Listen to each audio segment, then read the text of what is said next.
On a tendance à croire que les problèmes d'argent, c'est juste une question de revenus. Mais alors, comment expliquer que des personnes avec de très gros salaires restent coincées sans jamais vraiment s'enrichir?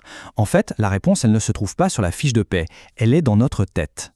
C'est la grande question, n'est-ce pas? Pourquoi un salaire élevé ne se transforme-t-il pas automatiquement en vraie richesse? C'est exactement ce qu'on va décortiquer en plongeant dans les pièges psychologiques les plus courants. Alors, avant toute chose, il faut être bien clair sur une distinction fondamentale. D'un côté, il y a le revenu. Ça, c'est simple, c'est ce qui tombe sur le compte en banque chaque mois. De l'autre, il y a la richesse. Et ça, c'est ce qu'on réussit à conserver et surtout à faire fructifier. Le piège de base, c'est de confondre les deux.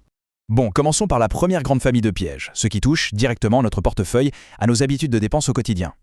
Ok, le premier, c'est un grand classique, l'inflation du style de vie. Le mécanisme est super simple. On a une augmentation, une promotion, et hop, comme par magie, les dépenses suivent. La voiture devient un peu plus grosse, les restos un peu plus chics, et le résultat, c'est qu'à la fin du mois, on gagne plus, oui, mais on n'épargne pas plus. On fait du surplace, en fait. Cette phrase résume parfaitement le problème.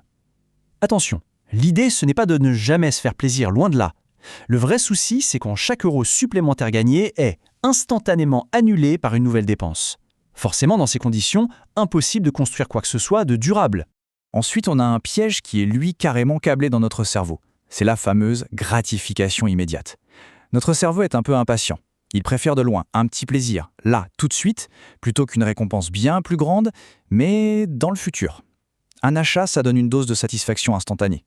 L'investissement, c'est lointain, c'est abstrait, c'est beaucoup moins sexy pour notre cerveau.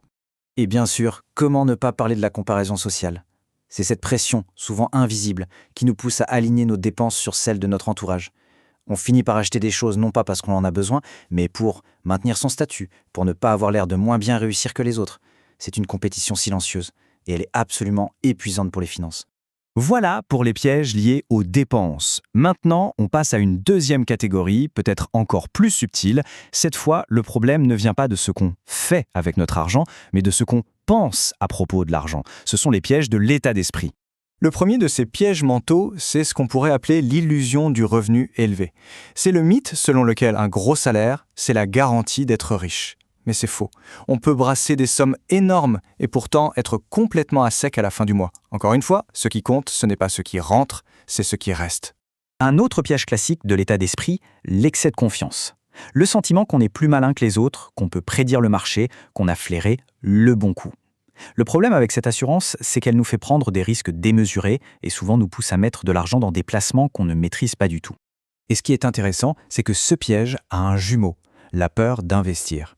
Ce sont vraiment les deux faces de la même pièce. D'un côté, on a ceux qui prennent beaucoup trop de risques, par excès de confiance. De l'autre, ceux qui sont paralysés par la peur et qui ne prennent aucun risque. Dans les deux cas, le résultat est le même. On n'avance pas.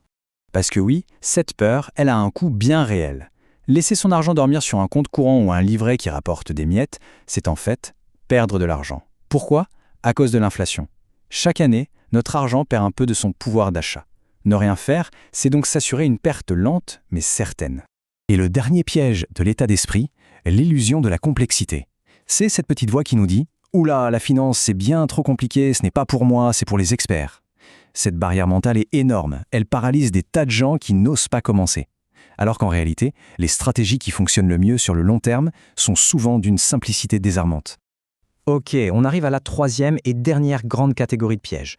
Et là, c'est encore différent. Le problème, ce n'est pas de mal faire, c'est de ne rien faire du tout. Ce sont les pièges de l'inaction. Le premier, c'est le manque de système. Gérer son argent jour le jour, sans aucun plan, c'est un peu comme naviguer sans boussole et sans carte. Chaque décision est prise à l'instinct, sous le coup de l'émotion du moment. On ne pilote rien, on ne fait que réagir. Et forcément, ce manque de plan, ça crée un effet domino. Les décisions sont incohérentes, on ne sait pas vraiment où on va, donc les objectifs sont vagues. Résultat, les progrès sont chaotiques, voire inexistants. C'est impossible de bâtir une sécurité financière sur des sables mouvants comme ça. Et enfin, le dernier piège de l'inaction est peut-être le plus redoutable, la procrastination financière. Le fameux « on verra ça plus tard » pour l'épargne, pour les investissements. Ça a l'air de rien, mais c'est une bombe à retardement. Parce qu'en finance, le temps, c'est la ressource la plus précieuse. C'est soit notre meilleur ami, soit notre pire ennemi. Regardez ce graphique, il est sans appel. Il montre de façon hyper visuelle l'impact que peuvent avoir seulement 10 ans d'attente.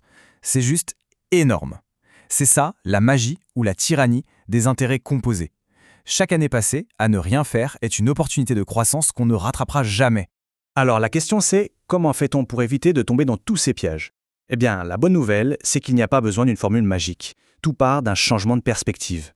En fait, le point de départ, le vrai premier pas vers la solidité financière, ce n'est pas une action spectaculaire, ce n'est pas de faire un coup, non, c'est beaucoup plus simple. C'est juste la prise de conscience. Comprendre ces mécanismes psychologiques qui sont à l'œuvre en nous. Cette phrase, elle dit tout.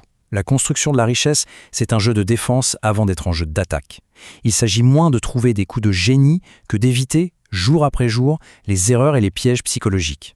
Et donc, pour conclure, la réflexion à avoir est peut-être la suivante. Parmi tous les pièges qu'on vient de voir, lequel est le plus présent dans sa propre vie? Quel est le principal obstacle qui freine sa propre progression financière?